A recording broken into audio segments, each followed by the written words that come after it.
Hello guys, welcome to my channel. आज हम आपको बताएंगे द्रव्यमान संरक्षण का नियम। यह नियम होता क्या है और यह नियम किसने दिया वो भी हम आपको बताएंगे। सबसे पहले यहाँ पे जानेंगे यह नियम दिया किसने। तो यहाँ पे हमको पता है कि यह नियम एंटोनी लेवोजियर ने दिया था। तो लिखेंगे हम सबसे पहले यह नियम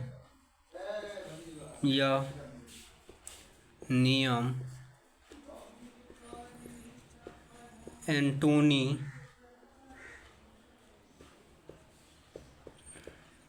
लेवोजियर ने दिया था। यह नियम तो एंटोनी लेवोजियर ने दे दिया। अब यह नियम कहता क्या है, आइए हम उसको समझते हैं। एंटोनी लेवोजियर, जिसको फादर ऑफ केमिस्ट्री भी कहते हैं, क्या कहते हैं? फादर ऑफ केमिस्ट्री भी इसको कहते हैं हम। ठीक है, आइए इस नियम के अनुसार कहता क्या है उसको हम समझते हैं। तो लिखेंगे इस नियम के अनुसार, यानी कि एंटोनी लेवोजियर के अनुसार, एंटोनी लेवोजियर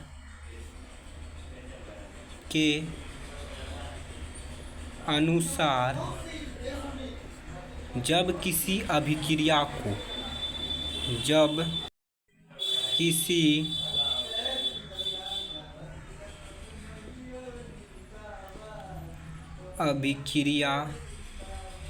को दो विधि से कराया जाता है। सबसे पहला विधि है भौतिक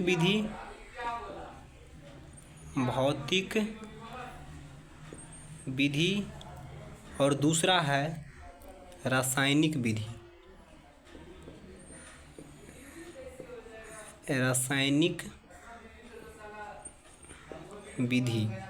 मतलब ये विधि से जब किसी भी अभिक्रिया को कराया जाता है तब, ध्यान से सुनिएगा, फिर से बोल रहे हैं, एंटोनी लेवोजियर के अनुसार जब किसी अभिक्रिया को भौतिक विधि या रासायनिक विधि से कराया जाता है तब प्रतिफल का कुल द्रव्यमान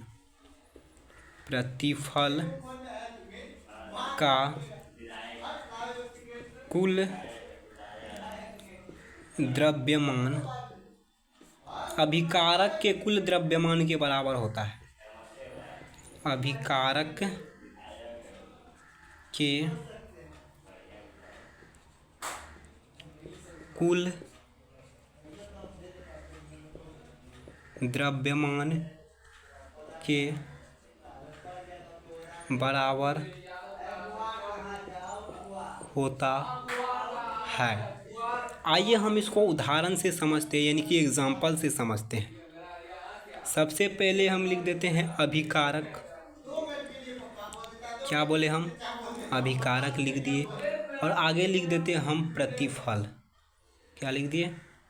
प्रतिफल। फिर से हम एक बार ऊपर से रिपीट कर रहे हैं। द्रव्यमान संरक्षण का जो नियम है, यह नियम एंटोनी लेवोजियर, जिसको फादर ऑफ केमिस्ट्री कहते हैं, यह नियम उसी ने दिया था। एंटोनी लेवोजियर के अनुसार जब किसी भी अभिक्रिया को दो विधि, यानी कि भौतिक या रासायनिक विधि से कराया जाता है तब प्रतिफल का कुल द्रव्यमान अभिकारक के कुल द्रव्यमान के बराबर होता है। आइए हम इसको एग्जाम्पल से समझते हैं। पहले हम लेते हैं N2 + O2 से क्या बन जाएगा?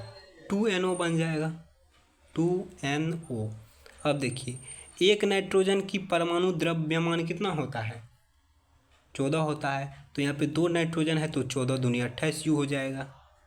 ठीक है, प्लस एक ऑक्सीजन का 16, तो यहाँ पे दो ऑक्सीजन है तो 16 दूनी 32 U बराबर।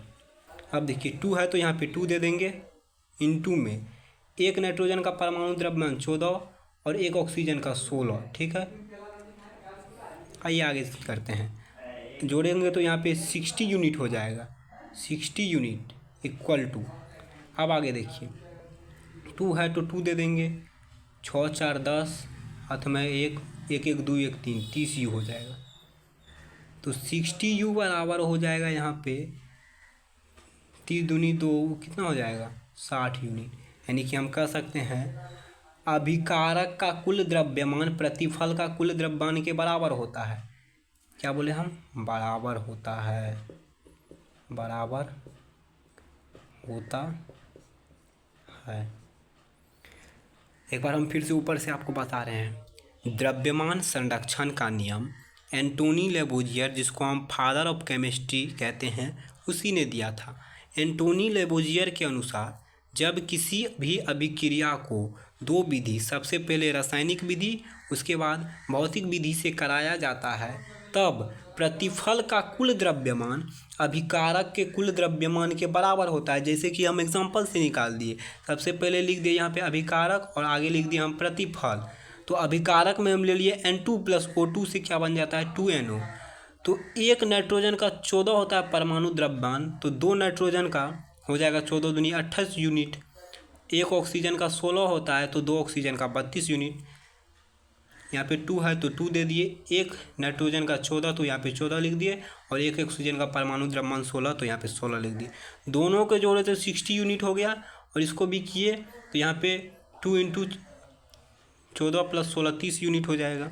60 यूनिट बराबर 60 यूनिट, यानी कि हम कह सकते हैं प्रतिफल का कुल द्रव्यमान अभिकारक के कुल द्रव्यमान के बराबर होता है। प्रतिफल का कुल द्रव्यमान अभिकारक के कुल द्रव्यमान के बराबर होता है। अगर वीडियो अच्छा लगे तो लाइक कर दे, शेयर कर दे। धन्यवाद।